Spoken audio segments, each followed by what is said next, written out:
We adore everything that is mysterious and hidden. Like children, we delight in miracles. And any prediction or fulfilled prophecy is a miracle, isn't it? But while Nostradamus' predictions are often forced and difficult to interpret, we haven't read his quatrains, and even if we did, we wouldn't understand them because they are encrypted. Other prophets spoke about the future openly and clearly. Take, for example, a European whose name I invite you to guess. He predicted more than a dozen technological inventions, describing them so precisely that it seemed as if he himself was one of the engineers behind the projects. Some of these innovations materialized only 100 years later. Admit it, that's astonishing. Can you guess who he is from his life story? Here is his tale. Our prophet was fascinated by travel from childhood. As a boy, he even managed to sneak aboard a sailing ship as a cabin boy, in hopes of obtaining coral beads for his cousin by traveling to India. Unfortunately, his caring parents foiled his plan and intercepted the ship. As he grew older, he was pressured into becoming an ordinary workaholic by being forced to study law, but he refused to surrender and chose a different path, one that led him to an entirely different profession, a different world. He worked wherever he could to earn a living, became a stockbroker, and tirelessly pursued his dream, waking up several hours early every morning to work on it. Over time, his perseverance brought him fame. Do you know who I'm talking about? His life was more eventful than a novel. He fell in love and married a woman with 2 daughters, despite lacking financial stability and declining to take over his father's law firm. From the age of 20, he suffered from an unidentified illness, but never received an accurate diagnosis. Later in life, just when things seemed to be going well, he was shot twice at close range. His nephew, who suffered from mental illness, was the assailant. Thankfully, only one bullet hit him, but he limped for the rest of his life. He longed to travel and even bought a yacht, naming it after his son Michel. But ironically, this son became his greatest disappointment, squandering everything he could get his hands on, wasting his father's money on frivolous actresses, forcing his father to pay his debts, and even compelling him to sell his beloved yacht. This was in addition to other hardships, such as his mother's death and his wife's illness during a cholera epidemic. In his later years, our hero struggled with diabetes and its complications. He eventually went blind from cataracts. In 1905, he passed away. You've surely guessed by now.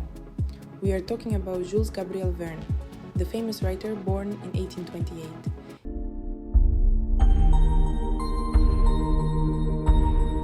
He lived through the Revolution of 1848, witnessed numerous executions, and interestingly, one of his predictions was the electric chair, a method of execution that he foresaw years before it was invented. Oh, he was just a writer of science fiction novels, some might say. What does that have to do with mysticism and prophecy? But let's take a closer look. Which prophecies are real and which are just fairy tales for gullible children? Here are the facts. Jules Verne traveled extensively. On his yacht, he visited the Mediterranean, North Africa, Italy, and the United States. He wrote over 60 novels, some of which were published posthumously. His books have been translated into hundreds of languages, with over 150 million copies sold.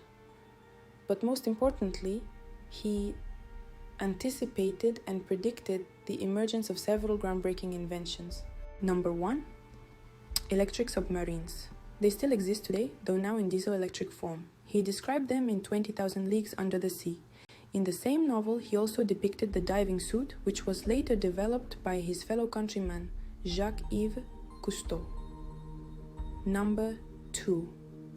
He spoke accurately and knowledgeably about airplanes and helicopters, even though the Wright brothers' first flights with their fragile wooden contraptions didn't occur until 1906.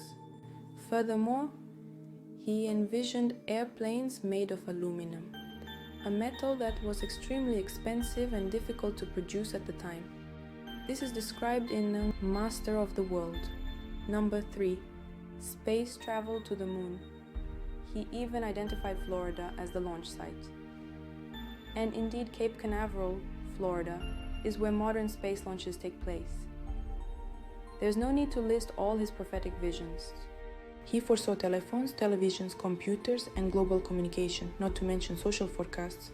He predicted the division of society into elites and commoners, where rulers would isolate themselves from the masses by creating ideal, sterile environments on special floating islands drifting in the ocean. These islands have not yet been built, but who knows what we will see in the coming decades? What can we say? He was a genius, a brilliant visionary, but here's an intriguing detail.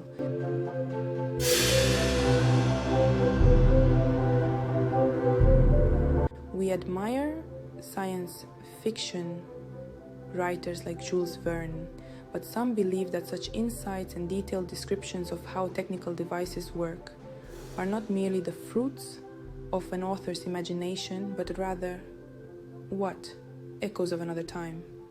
After all, natural disasters and global cataclysms occur with remarkable regularity, cyclically creating conditions that are destructive to all living things.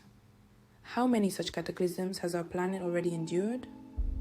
How many civilizations have walked the earth only to vanish without a trace? And what about Atlantis? Didn't it perish in a clash of mighty titans? Could a nuclear war wipe out our civilization, just as previous ones were erased from the planet? And if so, perhaps something remains from those predecessors, from those who lived before? Could there be hidden underground cities, secret libraries, or caches of technology buried deep in mountain tunnels, relics of past ages and other civilizations? Could someone have known even a fragment of the truth about these ancient worlds that existed before the Great Flood, before pole shifts, before layers of volcanic ash and magma covered the earth? What do you think? Is this reality or mere speculation? One fact remains: Jules Verne was a Freemason. He joined the Parisian lodge Independence in his later years. This suggests that he may have had access to the secret knowledge of a powerful organization.